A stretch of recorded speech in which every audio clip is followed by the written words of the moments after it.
Hey everyone, this is Gonzalo Baraybar with the Space Brokers. Today I'm going to show you how to access your Miami MLS. You're going to start by going to miamirealtors.com as you see up here on my browser. Once you get to miamirealtors.com, you're going to scroll down a bit to Miami Gateway as you see. Click into Miami Gateway. You'll use your license number without the SL or BK. For the most part, to log in should be your user ID. So go ahead and put in your credentials. I'll go ahead and type mine. Okay, once you log into the MLS, you're going to see what's called your dashboard. And in your dashboard, you're going to see the application for Matrix. Mine, when I log in, it starts on my commercial page, but I'm going to go ahead and hit home. And this is what most agents will see when you log into your Matrix. Okay, you're going to start off on the home screen. Okay, once you get to your dashboard, the app that you're going to want to click on is called Matrix, as you'll see here. We'll give it a minute to load.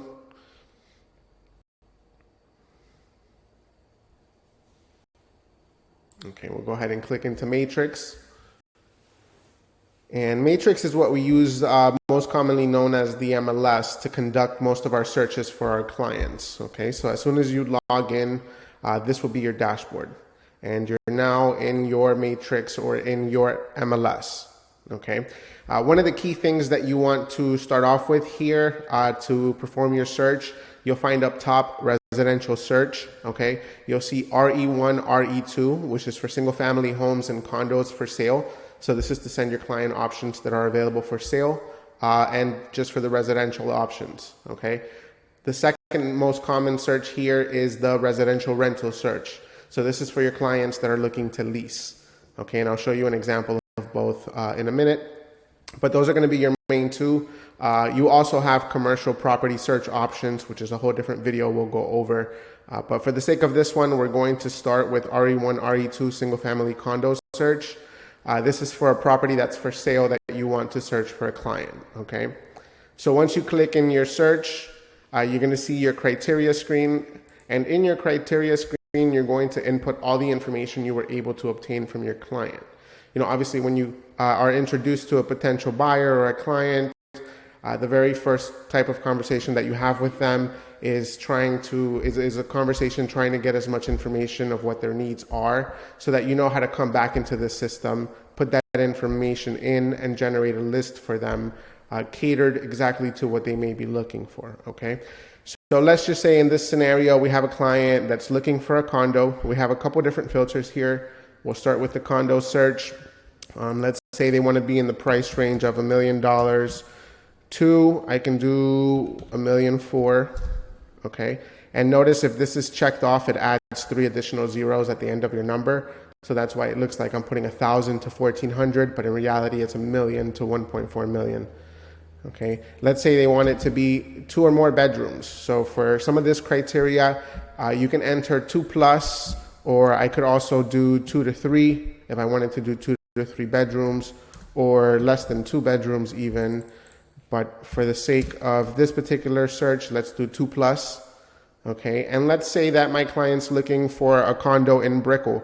I can go into my map search and I can select the area based on the map, okay, which is honestly my personal preference. So we'll go ahead and select the Brickell area on the map.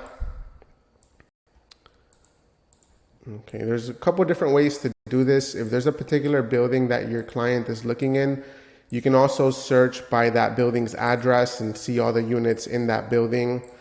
If it's a neighborhood for like a single family home, you can also search by zip code, by city, even by school, just by filling in some of this criteria here, which we'll go over in some other videos. Okay, so now I've selected my area on the map search. This is where I would put in the address if my client were looking for a particular building, for example, like let's say 500 Brickell. And there's no matches there with this particular criteria, but this is where I would put that building address. Okay, so as of now, I'm removing that. I selected my area on the map. I input some of my basic characteristics. There's a ton of different things on here, even like square footage. You can put a range of square footage. garage spaces, full baths. You can do some shortcuts with development name, complex name, particular cities, like I said, even schools, and a ton of different ways to do it. But here we selected Brickle. This is the criteria we have. We see there's 107 matches down at the bottom left. And I'm going to go ahead and hit results. Okay, and this is where it's going to show me all the options that pulled up with my criteria. Now, I mean, in most situations, you won't want to send 107 options to your client. You might want to narrow that down for them based on what they told you they're looking for. So if they're looking for something fairly renovated, obviously you don't want to send them any options that aren't renovated, right? So here we're going to see 1 of 100 results on this page. We have a second page. It shows us if we check any options off that we want to save. Okay, so you see I selected 2. It says checked at 2. And right now it's showing these options in a in an agent single line display. Okay, we can change this display to several different displays. One of my personal favorites is the client 8 photo display, simply because it shows 8 pictures of the property at once. So if I'm looking for a list of properties to send to my client, this gives me a great snapshot of that property, and I can select from this 107, I would say maybe like 30 or 40 options that I would send to my client, and just go ahead and send it to them by email directly from the MLS. So in this scenario, for example, I would probably skip this one. Doesn't look to be fairly updated or very well marketed, but let's just select some random ones. I'll go through this really quick. Let's say I see this is something my client would like. I'll keep going. Now I'm on 4 of 107. Okay, we'll keep clicking through, just selecting some random ones. This is why I like the client 8 photo display, But I'll go ahead and select just 5, okay, just for the sake of wrapping up this video. I can go back to my single line display view here. See the 5 that I've selected. Let's say, that could be 30, could be 20, could be 50, but here we'll do just these 5. One of the cool things I like to do here, just to keep myself organized and make sure I'm looking at the right details for the properties that I'm sending over, is I would go down to refine, select narrow at the bottom left, and it's going to narrow down to just the 5 options that I selected for my client. So I can quickly just do a price check on these and look at them, make sure they're the right range, make sure the square footages all line up with what my client's looking for. Okay, so that's done by hitting refine, narrow. And when I'm ready to send this to my client, I would go back to actions, hit email at the bottom left. And this is where you're able to input your client's contact info. I'll go ahead and send it to my client.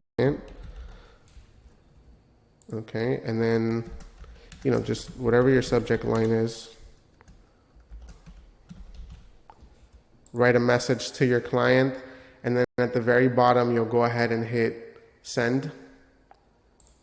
And it would send your client a list of 5 options that you just narrowed down for them directly from the MLS. All right, so I hope this video was helpful. We have plenty more to come. Please follow us, subscribe. We have a lot of videos coming that will be very helpful to every agent. And if you ever have any questions, feel free to reach out.